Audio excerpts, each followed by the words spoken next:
स्वागत है आपका प्रोफेसर अरुण कुमार जी, नई परख के मंच पर। हम लोग देख रहे हैं कि जब से खाड़ी युद्ध शुरू हुआ है, भारतीय अर्थव्यवस्था पूरी तरीके से अनिश्चितता की शिकार हो गई है।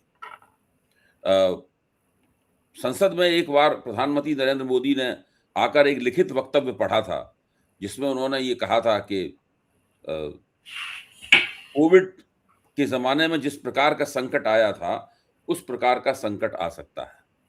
उससे चूँकि कोविड वाला मुहावरा उन्होंने इस्तेमाल किया, तो उस उनके वक्तव्य से कुछ तो युद्ध की वजह से और उससे पैदा हुई जो ऊर्जा सप्लाई की दिक्कतें थीं, उनकी वजह से घबराहट थी और फिर मोदी जी ने ये बोल दिया, तो उससे और ज़्यादा घबराहट बढ़ गई। उसके बाद हम लोग गरीबों की क्या हालत हो रही है, महँगाई किस तरीके से बढ़ती जा रही है, रिवर्स माइग्रेशन हो रहा है, इन तमाम बातों के ऊपर हम लोग आपस में चर्चा जी हाँ। करते रहे हैं और दूसरे मंचों पे भी लोग चर्चा कर रहे हैं। बड़े पैमाने पे ये चीज़ चर्चित है।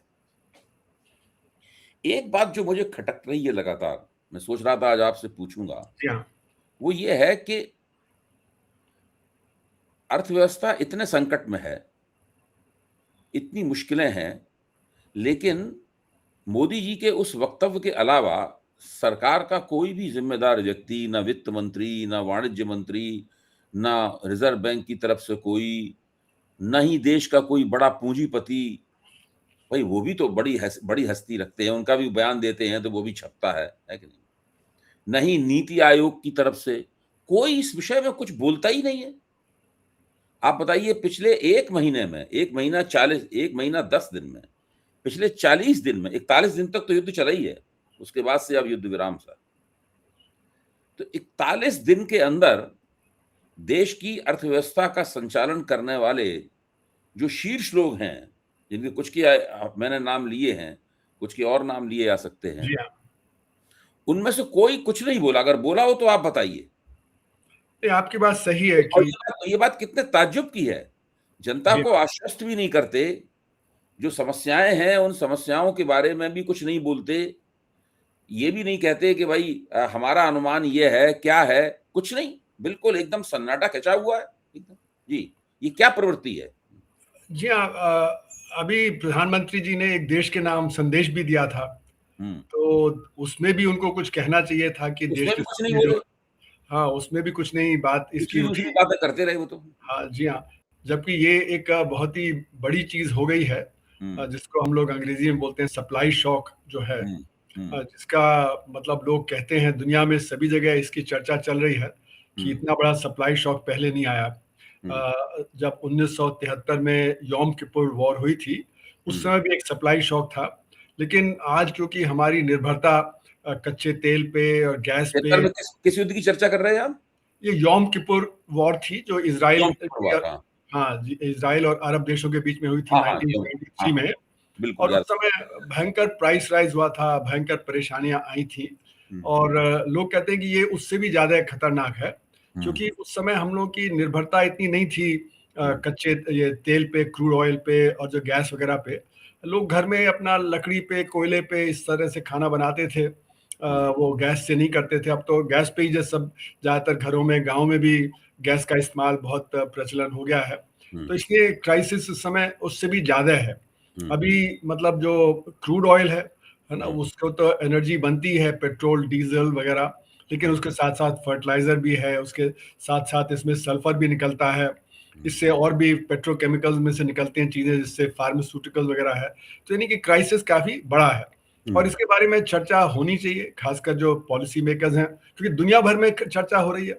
अभी आपने देखा कि ग्रीस में एक $500 मिलियन का एक पैकेज दिया है उन्होंने गरीबों को मदद करने के लिए, हुँ, क्योंकि इसका असर वहाँ पे ग्रीस पे बहुत ज़्यादा है। इसी हुँ, तरह और बाकी अर्थव्यवस्था जैसे फिलीपींस है, उन्होंने तुरंत किया, जब युद्ध शुरू होने के 2-4 दिन बाद ही उन्होंने कदम हुँ, उठाए।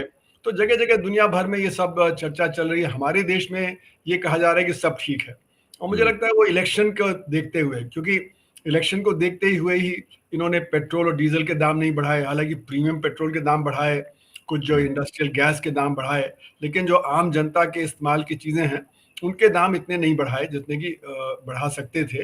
ये युद्ध की स्थिति देखते हुए और जो दुनिया में क्रूड ऑयल के जो दाम बढ़ गए, उसको देखते हुए बढ़ाए जा सकते थे। तो मेरा मानना है कि ये चुप्पी इसलिए है कि कहीं जो इलेक्शंस हैं, बंगाल में हैं, तमिलनाडु में हैं, उनके ऊपर असर ना पड़े। और पहले मतलब और भी प्रांतों में, केरला वगैरह में भी जो इलेक्शन थे इसलिए। तो मुझे लगता है कि हमारे देश में हरदम इलेक्शंस को देख के जो सरकार जो कदम उठाती है या बात कहती है।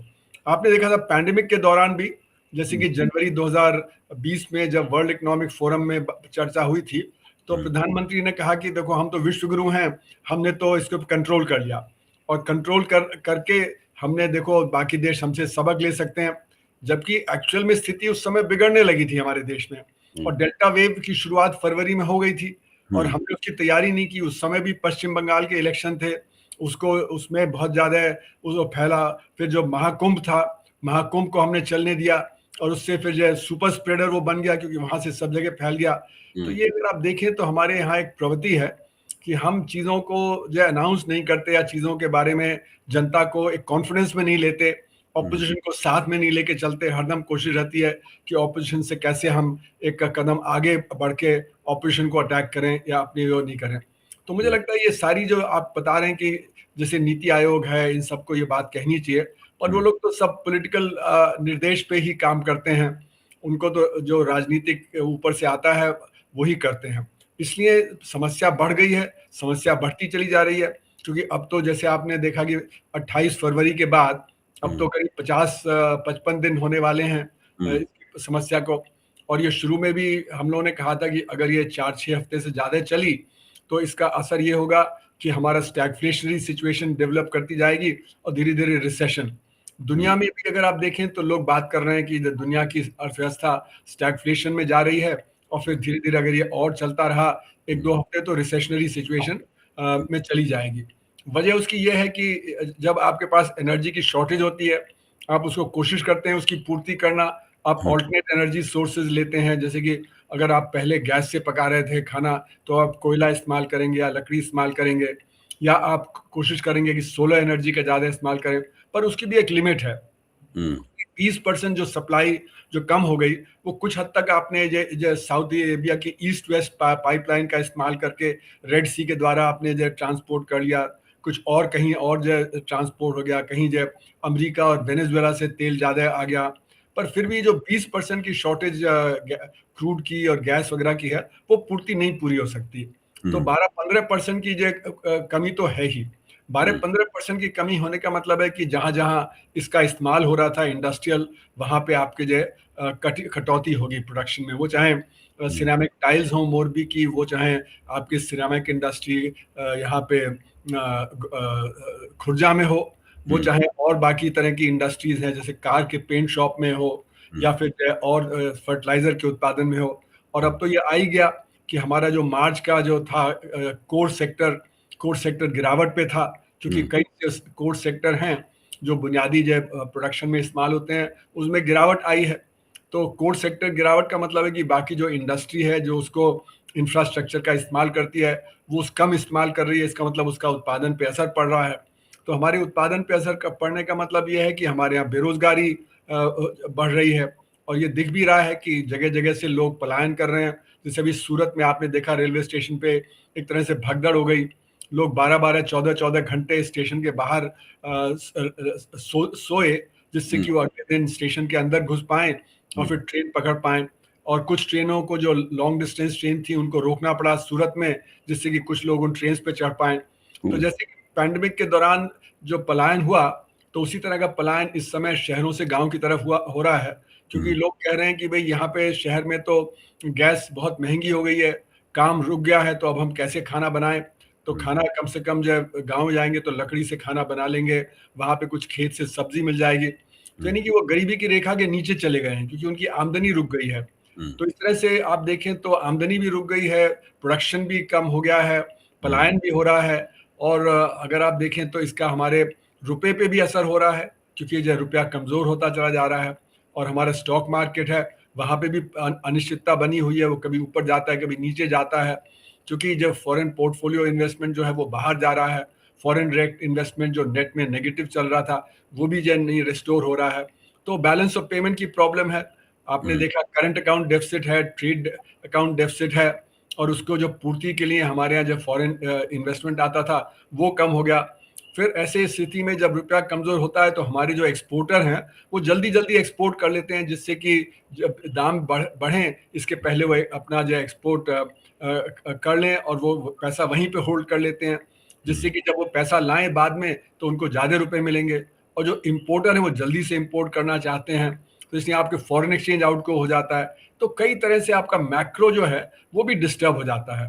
और फिर जैसे कि लग रहा है कि अभी सरकार ने 1 लाख करोड़ का स्टेबलाइजेशन फंड सेटअप किया है, तो आपके बजट का डेफिसिट भी बढ़ेगा और अगर गरीबों की स्थिति बिगड़ेगी तो आपको जो है उनको मदद भी करनी पड़ेगी।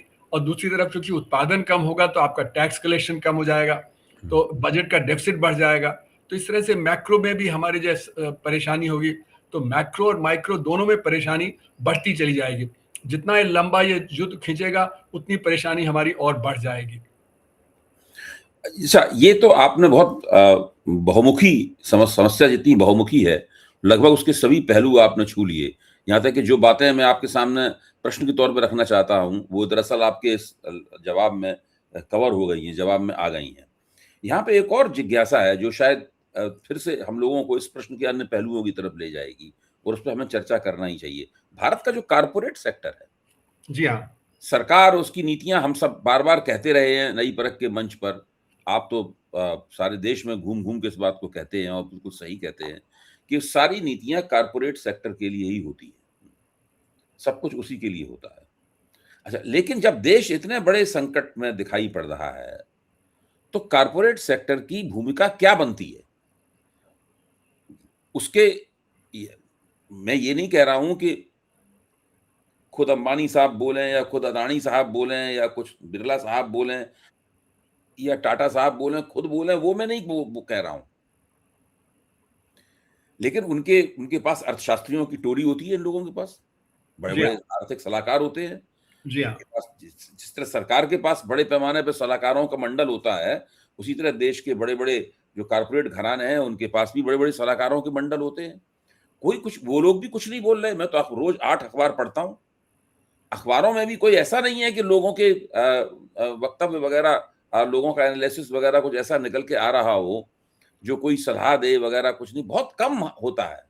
जो आर्थिक प्रश्नों वाले अखबार हैं, जैसे मिंट है, इकोनॉमिक टाइम्स है, फाइनेंशियल एक्सप्रेस है, उनकी बात छोड़ दीजिए, उनका तो दिन-रात उसी पूरा अखबार ही उसके लिए होता है। लेकिन बाकी अखबार, जो लोकप्रिय अखबार है, जो करोड़ों की संख्या में छपते हैं, उनकी रीडरशिप बहुत है, उनमें भी कुछ नहीं छप रहा है। टीवी के ऊपर भी कोई ऐसा एनालिसिस वगैरह नहीं दिखाई पड़ता है। तो देश इतने संकट में है और देश का इतना प्रभावी और शक्तिशाली जो कॉर्पोरेट सेक्टर है, वो मुंह पे पट्टी बांधे बैठा हुआ है। जी हाँ। लेकिन आपने देखा कि अखबारों में जैसे बड़े हमारे जो नेशनल डेलीज हैं उसमें रोज खबर आ रही है कि गुजरात में क्या हो रहा है, कैसे लोगों को काम नहीं मिल रहा है, या उत्तर प्रदेश में कैसे परेशानी बढ़ रही है। ये परेशानी बढ़ना आम आदमी की, ये हमारे अखबारों में तो आ ही रहा है। जी, जी। टीवी चैनल्स में भी ये दिखाया गया कि लाइनें लगी हैं, या रेलवे स्टेशन पे भगदड़ हुआ, या रेलवे स्टेशन पे बहुत ज़्यादा क्राउडिंग वगैरह हुआ। तो कुछ हद तक तो बात आ रही है, पर आपकी बात ये बिल्कुल सही कि उनका विश्लेषण करना, जो हमारे कॉर्पोरेट सेक्टर उसको इसका विश्लेषण करके एक सही दिशा का पेश करना, ये बहुत ज़रूरी है, क्योंकि उनकी जो नीतियाँ हैं वो उसी के आधार पे चलेंगी। पर मेरा एक मानना है कि हो सकता है हमारा कॉर्पोरेट सेक्टर ये सोच रहा है कि हम सरकार की नीतियों को तो मैनिपुलेट कर ही लेंगे, तो हमको नुकसान नहीं होगा, और देश को चाहे नुकसान हो, हमारे असंगठित क्षेत्र को नुकसान हो, पर हमको इसमें नुकसान नहीं होगा। और इसीलिए आप देख रहे हैं कि जैसे कि सबसे बड़ी जो चीज़ करनी चाहिए थी सरकार को, कि हम लोग 20 से 30% जो रिफाइंड प्रोडक्ट होता है वो विदेशों में बेच देते हैं, उसको एक्सपोर्ट कर देते हैं। तो इसका मतलब है कि हमारा जो क्रूड आ रहा है देश में, उसका एक बड़ा हिस्सा हमारे एक्सपोर्ट में लग जा रहा है। तो इससे जो हमारे स्टॉक्स हैं क्रूड के, है ना, वो जल्दी से खत्म होंगे। तो सरकार को रोक लगानी चाहिए थी उस पे, एक्सपोर्ट पे, पर वो एक्सपोर्ट पे रोक नहीं लगाई, क्योंकि हमारे बड़े कुछ उद्योगपति उसमें प्रॉफिट कमा रहे हैं। तो यानी कि उनको ये लगता है कि सरकार ने देखो अभी तक तो कुछ किया नहीं है जिससे हमें नुकसान हो, तो इसलिए वो हो सकता है कि चुप बैठे हैं, जिससे कि सरकार कोई ऐसा, क्योंकि सरकार कभी-कभी बहुत विंडिक्टिव हो जाती है, और जो उनके खिलाफ बोलता है उसके खिलाफ फिर वो कोई कार्रवाई करते हैं, कुछ कदम उठाते हैं। तो हमारे कॉर्पोरेट सेक्टर एक तरह से डरे हुए हैं, और वो विश्लेषण नहीं कर रहे हैं या वो सामने पिक्चर नहीं पेश कर रहे हैं जो उनको लगे कि सरकार उससे उनके खिलाफ कदम उठाए। पर मेरा ये मानना है कि जितना मतलब जैसे इंडस्ट्री के लोग भी, जैसे मोरबी वगैरह में ये बात आई थी वहां से शुरू में इंटरव्यू में कि उनका सिरेमिक टाइल्स का उत्पादन करीब करीब बंद हो गया है, तो वहाँ के जो उद्योगपति हैं उन्होंने भी परेशानी जाहिर की। फिर हमारे जो एक्सपोर्टर्स हैं, एक्सपोर्टर्स का माल जगह जगह रुक गया, कुछ के तो जो वहां तक जो कंटेनर थे पहुंच भी गए वेस्ट एशिया में, लेकिन फिर वो आगे डिलीवर नहीं हो पाए। तो वो खबर आई कि वहां पे उनको डेमरेज भी देना पड़ा, उनका माल भी सड़ गया। एक की तो बात थी कि वो तरबूज उसने भेजे थे कंटेनर भरे हुए, वो सारे के सारे तरबूज जो सड़ गए और फिर वो जो उसको जो क्लियर करने के लिए भी उसको पैसे देने पड़े। तो इस तरह की रिपोर्ट्स आ रही हैं। पर हाँ, ये बात है कि बिल्कुल जो मैक्रो में हमारी परेशानी है ये सब, तो कहीं एक मैं सुन रहा था एक बैंकर को, तो वो कह रहे थे कि देखो ऐसा है कि अगर आप देखें पिछले 10 साल में तो बार बार कुछ परेशानी आ रही है। वो चाहे अभी जैसे ये युद्ध हुआ, उसके पहले पैलेस्टाइन का हुआ, उसके पहले यूक्रेन का हुआ, उसके पहले पैंडेमिक हुआ, उसके पहले और जो परेशानी आई, तो अब एक तरह से इम्यूनाइज हो गए हैं कि परेशानियां तो आती रहेंगी, और इसलिए वो कह रहे हैं कि अब हम परेशानी झेल लेंगे। तो हो सकता है कि हमारे जो कॉर्पोरेट सेक्टर वाले हैं वो ये सोच रहे हो कि देखो परेशानी आएगी तो हम सरकार को मैनिपुलेट करके, उसकी नीतियां मैनिपुलेट करके अपना काम तो चला लेंगे। उनको आम जनता की जो परेशानी है उससे कुछ लेना देना नहीं। और देखिए जो हमारा जो आम जनता है उसको जैसे गैस के सिलेंडर के दाम बढ़ गए, अब गैस के सिलेंडर के दाम बढ़ गए, पर हमारे जो कंज्यूमर प्राइस इंडेक्स है उसमें तो जो सरकार का दाम है वही आएगा 950 रुपए का, उसमें 3500 नहीं आएगा। तो हमारा जो कंज्यूमर प्राइस इंडेक्स है वो जो आम आदमी की परेशानी है गैस सिलेंडर के दाम बढ़ने की, वो रिफ्लेक्ट नहीं करेगा। तो इसलिए जो असली पिक्चर है, जो हमारे आम आदमी की असली पिक्चर है, उसके ऊपर कितनी परेशानी आ रही है, मुझे लगता है वो हमारे आंकड़ों में नहीं आएगी। और अगर आंकड़ों में नहीं आएगी तो सरकार तो यही कहती रहेगी कि देखो सब ठीक चल रहा है, अभी तो कोई ज्यादा परेशानी है नहीं। अभी तो वो कहेंगे कंज्यूमर प्राइस इंडेक्स तो 3% ही बढ़ा है, जबकि एक्चुअल में अगर आप देखें तो जितना जो गैस का प्राइस बढ़ गया, बाकी और चीजों के दाम बढ़ गए, कुछ एमआरपी के ऊपर बेचे जा रहे हैं, तो वो सब दाम तो रिफ्लेक्ट नहीं होंगे। तो जो असली परेशानी हमारे असंगठित क्षेत्र की है, जो आम आदमी की है, वो हमारे डेटा में नहीं रिफ्लेक्ट होगी। तो इसलिए मुझे लगता है कि एक तरह से और ऑपोजिशन भी चुप है, क्योंकि ऑपोजिशन का काम है कि वो सड़क पे खुल के आए और वो सड़क पे आके मोबिलाइज करे। क्योंकि अगर सरकार जो लोगों को कॉन्फिडेंस में नहीं ले रही है और वो जो ऑपोजिशन है उसको भी कॉन्फिडेंस में लेके एक तरह की एक नेशनल यूनिटी की बात करे तो सब लोग साथ मिलके चलें। पर अगर वो नहीं कर रही है तो ऑपोजिशन को फिर ये सारे मुद्दे उठाने चाहिए, उनको ये बात उठानी चाहिए कि आम जनता को कितनी परेशानी हो रही है, अर्थव्यवस्था में कैसे परेशानी बढ़ती जा रही है, और अगर 1-2 हफ्ते और ये चल गया तो और कितनी परेशानी बढ़ जाएगी। उनको डिमांड करना चाहिए कि भाई नीतियां आप बनाइए जिससे कि आम जनता की परेशानी और ना बढ़े। तो ये सारी चीज़ें हमारे पॉलिटिकल उसमें डिपेंड करती हैं कि हमारा पॉलिटिकल एनवायरनमेंट कैसा है, जिसमें ऑपोजिशन अगर सामने खुल के आए और वो ज़्यादा एक मतलब आम जनता की परेशानी को रिफ्लेक्ट करे, तब जाके मुझे लगता है कि शायद सरकार भी ज़्यादा सजग रहे और वो सरकार भी ज़्यादा कुछ बातें करे इसके बारे में। अच्छा, आपने जो बात कही, मैं पहले से सोच रखा था मैंने, आपकी बात से फिर मुझे फिर से वो बात याद आ गई। आपने कहा कंज्यूमर प्राइस इंडेक्स। जी हाँ। तो आप हम लोग तो, मैं तो अर्थशास्त्र का व्यवस्थित विद्यार्थी नहीं रहा हूँ। थोड़ा बहुत वामपंथी आंदोलन में सक्रिय रहने के कारण थोड़ा बहुत अर्थशास्त्र जो एक व्यावहारिक एक कार्यकर्ता का ज्ञान होता है, उस प्रकार का ज्ञान है मुझे। और आप लोगों को पढ़ के और सुन के थोड़ा बहुत सीखा है। लेकिन एक नई चीज मैं आपके लिए पुरानी होगी, मैंने पहली बार उस पर ध्यान दिया, consumer price index for industrial workers. जी हाँ। अच्छा, तो जब ये नोएडा में और बिहार में और हरियाणा में और गुजरात में जब मजदूरों ने अभी आंदोलन किए और जिनका बड़ा दमन किया गया और बहुत झूठ बोलकर उनको पाकिस्तान का एजेंट करार दिया गया, तो बहुत निंदनीय है। और तमाम टीवी चैनलों ने बहुत ही घटिया किस्म के, जो अपने आप को पत्रकार कहते हैं, मुझे पत्रकार मानते हुए भी उनको शर्म आती है, ऐसे लोगों ने कहा ये सब मजदूर मुनीर के दिए हुए टूल किट पर काम पर हिंसा कर रहे थे। बहरहाल उसको छोड़ दीजिए अभी। तो फिर जब मुझे जानकारी मिली कि जो कंज्यूमर प्राइस इंडेक्स है इंडस्ट्रियल वर्कर के लिए, औद्योगिक कर्मचारी के लिए कंज्यूमर प्राइस इंडेक्स है, वो तो बहुत ज्यादा है।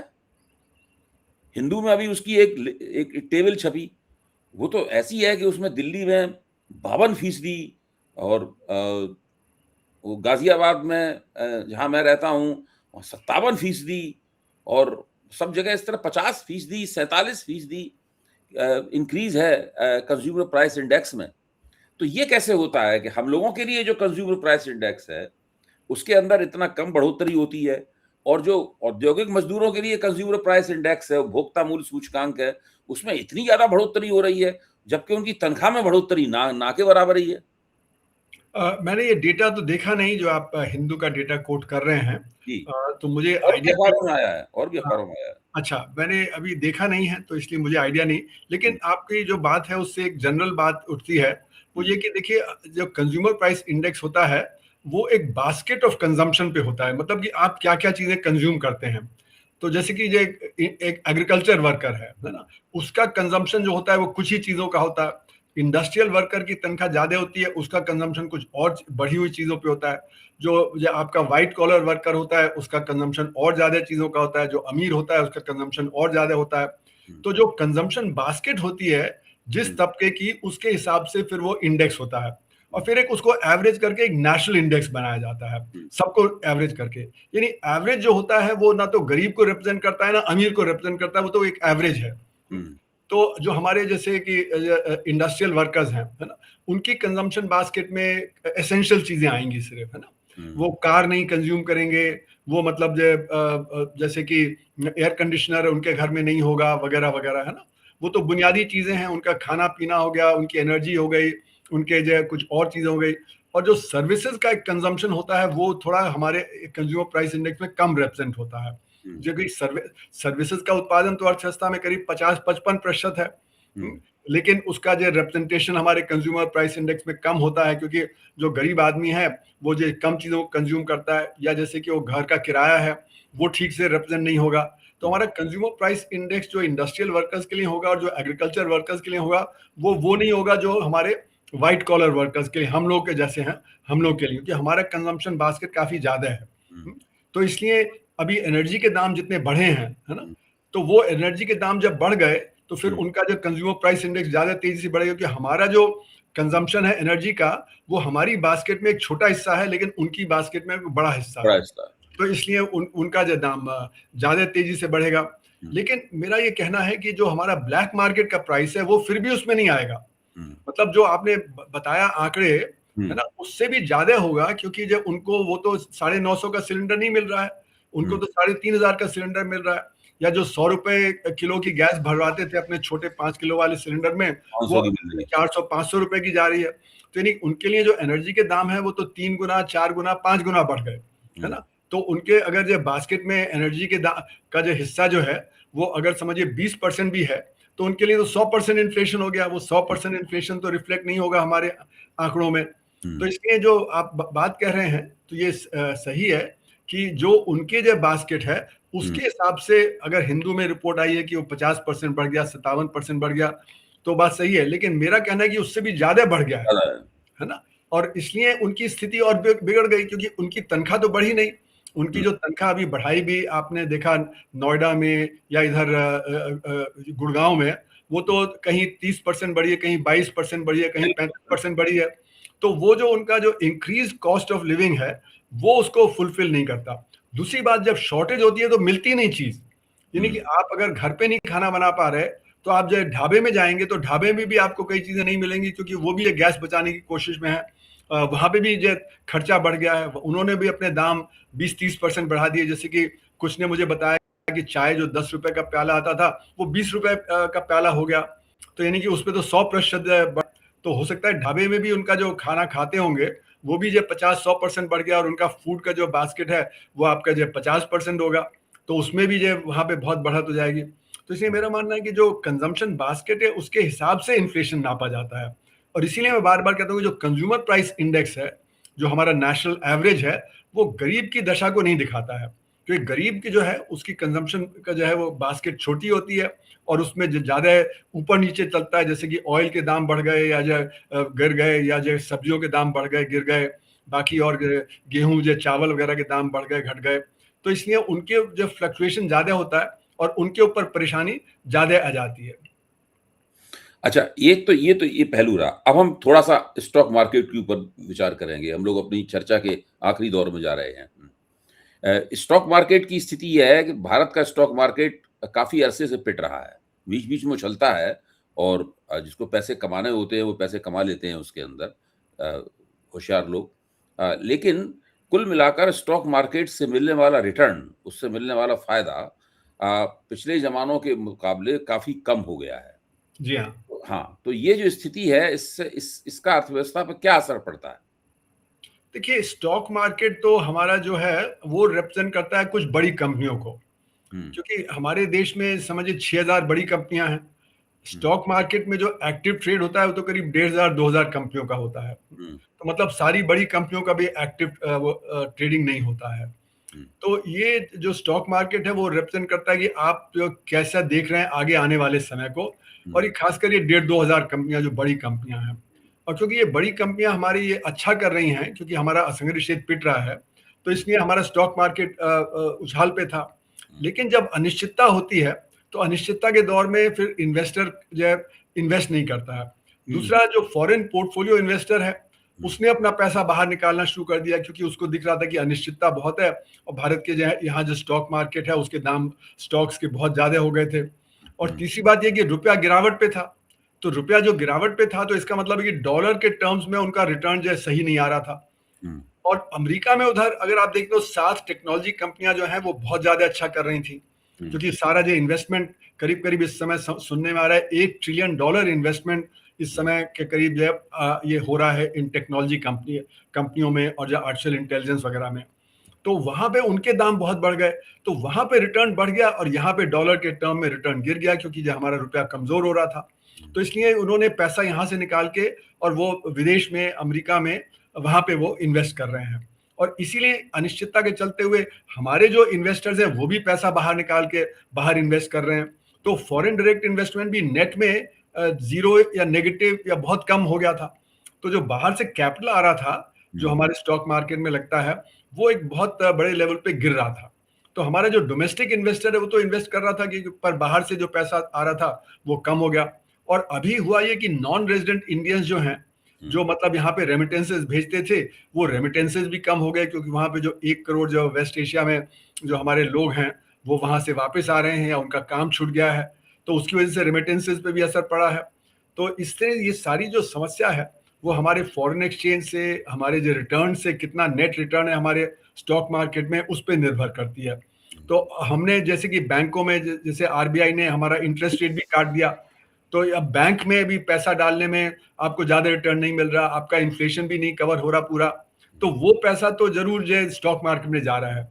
तो फॉरेन पोर्टफोलियो इन्वेस्टमेंट जो आ रहा था, जो वो वापस जा रहा है, तो उसको थोड़ा इसने कवर किया और इसलिए हमारा स्टॉक मार्केट इतना नहीं गिरा जितना कि शायद गिर सकता था। तो ये सारी चीज़ें बड़ी कॉम्प्लिकेटेड सिचुएशन है, जिसमें कि एक अनिश्चितता बनी हुई है। लोगों को समझ नहीं आ रहा कि कहाँ इन्वेस्ट करना चाहिए, किस प्रकार से इन्वेस्ट करना चाहिए। और मेरा ये तो मानना है कि अभी भी अनिश्चितता बहुत बढ़ी हुई है, क्योंकि ये पता नहीं कि ईरान का युद्ध किस दिशा जाएगा। अभी तो दोनों ईरान भी और अमेरिका भी अभी तो एक गेम खेल रहे हैं। मतलब जैसे कि अमेरिका ने वहाँ पे जो वो लगा दिया, पाबंदी लगा दी शिप्स के आने-जाने में, और ईरान ने स्ट्रेट ऑफ हॉर्मुज़ में कर दिया।